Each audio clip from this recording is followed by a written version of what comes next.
Saat nyawa sedang di ujung tanduk, kira-kira apa doa yang ingin kalian panjatkan? Apa kalian mau memutar ulang hidup kalian supaya bisa menghindari maut?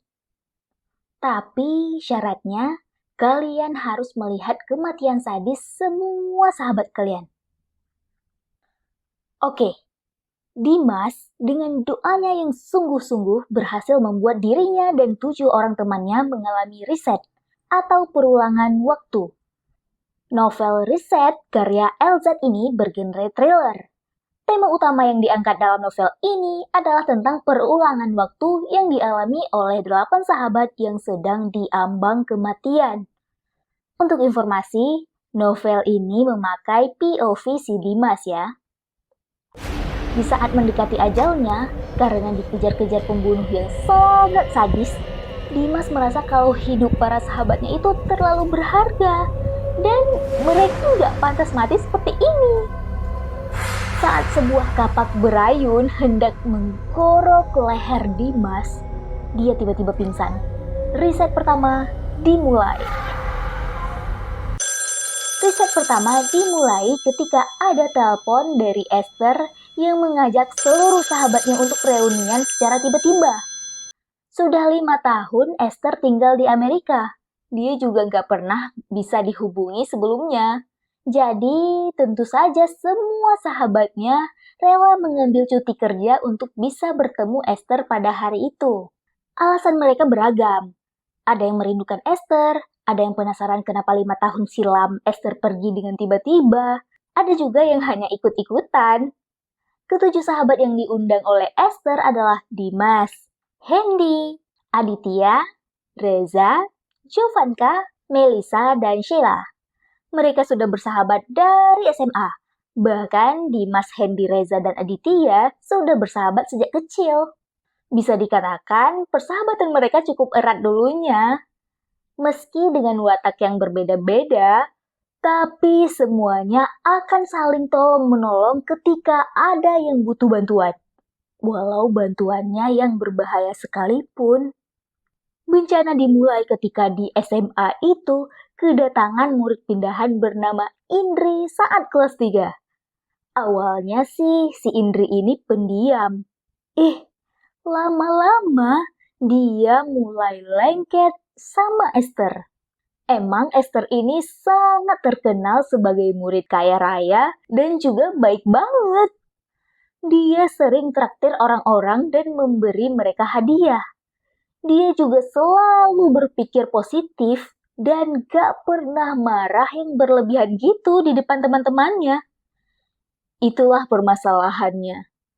Ternyata Indri ini adalah anggota sindikat perdagangan perempuan.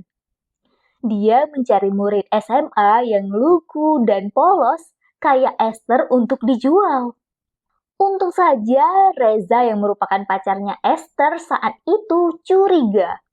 Para sahabatnya berhasil menyelamatkan Esther sebelum para hidung belang itu berbuat macam-macam. Namun ternyata sebagai pacar, Reza merasa belum puas. Dia menemui Indri sendirian untuk menanyakan alasan lebih jelasnya. Kenapa dia sampai tega berbuat seperti itu pada Esther yang sangat baik? Alasan yang diterima Reza tetap sama, karena itu tugas Indri untuk mencari mangsa. Dia butuh uang. Reza akhirnya naik pitam, marah besar, dan akhirnya tanpa diduga malah membunuh Indri.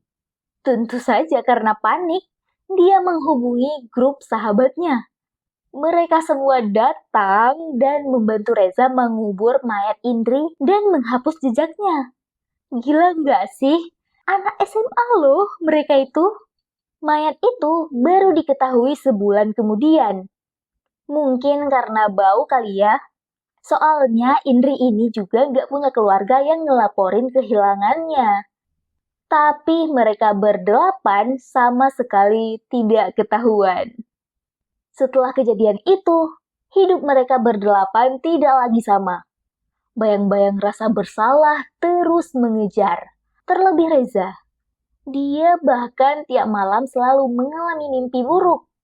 Mimpi buruk karena perasaan bersalah membunuh seseorang, dan mimpi buruk karena perasaan bersalah tidak bisa melindungi kekasihnya saat itu.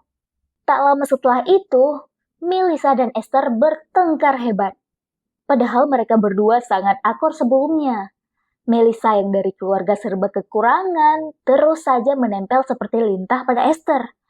Dan Esther senang-senang aja dengan Melissa karena dia sudah menganggap sahabatnya itu sebagai keluarganya.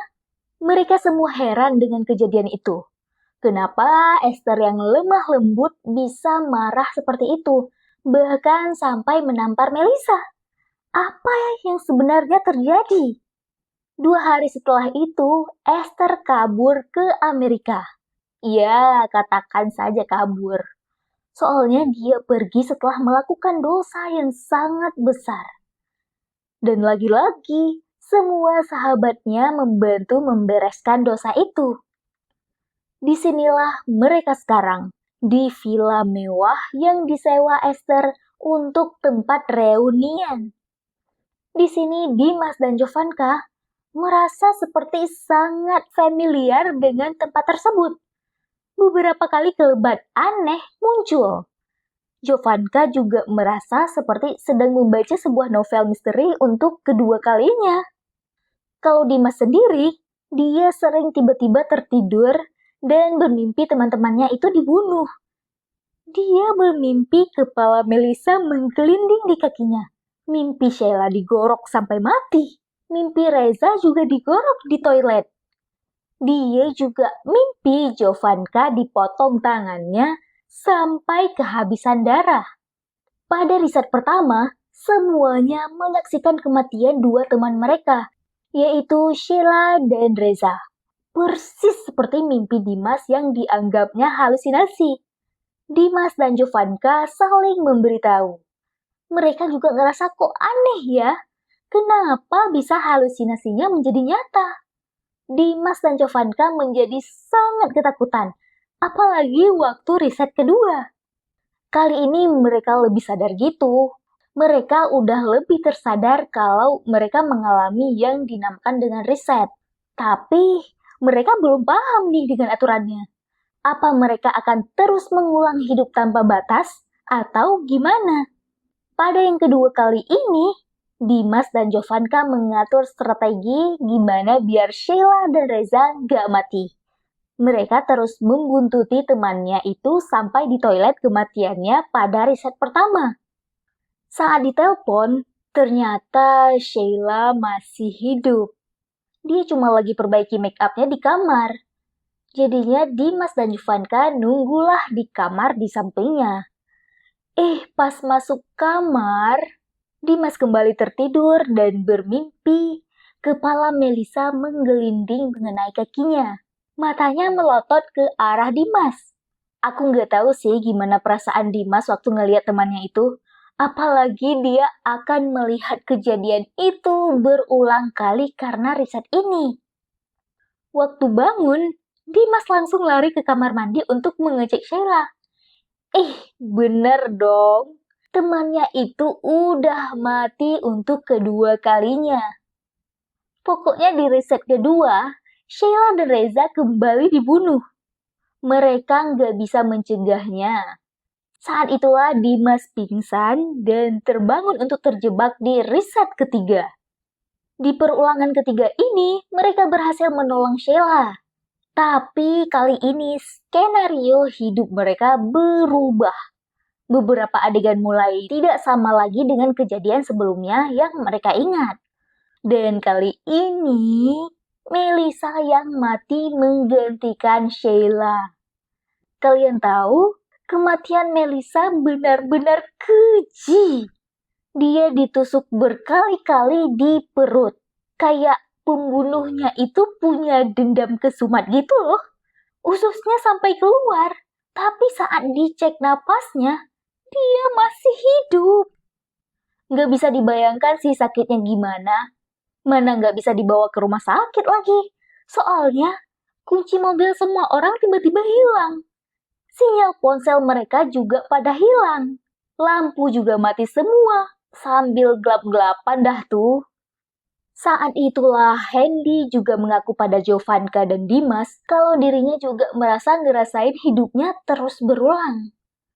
Akhirnya mereka bertiga bekerja sama untuk menolong Reza. Tidak boleh ada yang mati lagi. Sayangnya, mereka salah. Reza sudah mati juga tidak lama setelah menemukan Melissa mati. Sama juga, dia ditusuk berkali-kali.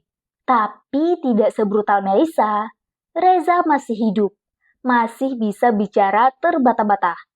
Dia bilang, pembunuhnya itu adalah salah satu dari kita. Wah, plot twist banget sih. Acara reunian berdarah nggak sih ini judulnya? Ternyata, setelah dipikir-pikir dan diingat kembali, aturan riset ini terjadi ketika 2 orang mati. Saat orang terakhir mengembuskan napas terakhir, langsung terjadi riset selanjutnya dan Dimas langsung pingsan. Risetnya terjadi sampai 6 kali. Hingga akhirnya mereka semua memutuskan untuk pulang dengan jalan kaki. Soalnya, mau gimana lagi? Mobil nggak bisa dihidupkan, nggak bisa telepon siapa-siapa juga, nggak bisa minta tolong tetangga karena letak villa yang jauh dari rumah orang-orang. Di tengah-tengah perjalanan, terjadilah ribut-ribut. Semua rahasia terbongkar karena ketakutan dan perasaan gelisah satu sama lain. Akhirnya, nggak ada yang sanggup menyimpan rahasia lagi. Trauma yang semua orang kubur selama 5 tahun kembali terkuak. Mereka saling menyalahkan. Andai Reza nggak bunuh Indri, andai Esther lebih terbuka, andai semua orang tahu kenapa Melissa ditampar, dan andai Esther nggak kabur ke Amerika. Saat itulah salah satu dari mereka mengeluarkan pistol.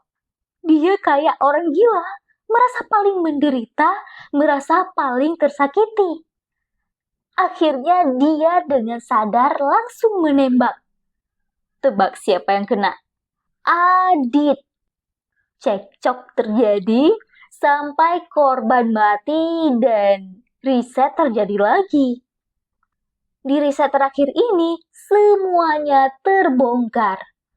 Alasan pembunuh ini melakukan hal yang brutal ini, dan alasan si pembunuh bahkan gak merasa menyesal. Sejujurnya sih dari kejadian riset ini, adegannya menarik banget. Tapi aku kurang suka dengan alasan si pembunuh. Kayak nggak worth it aja gitu dia menggorok, menusuk dengan brutal. Tapi alasannya cuma karena itu. Apalagi teman-temannya itu memang jenis teman yang mau membantu jika ada yang sedang kesusahan. Mereka sangat setia, kayak masalah Reza itu. Semuanya rela menjadi kaki tangan pembunuh untuk mengubur jasad Indri. Tapi kenapa si pelaku di villa ini kayak orang bodoh ya? Sumpah aku kesal dengan alasan dia ini. Tapi tetap aja, novel ini tuh berhasil membuat jantungku berdetak kencang dari awal bab sampai akhir. Soalnya pengungkapannya di akhir, jadi nggak begitu bikin kesal. Oke, sekian. Salam misteri.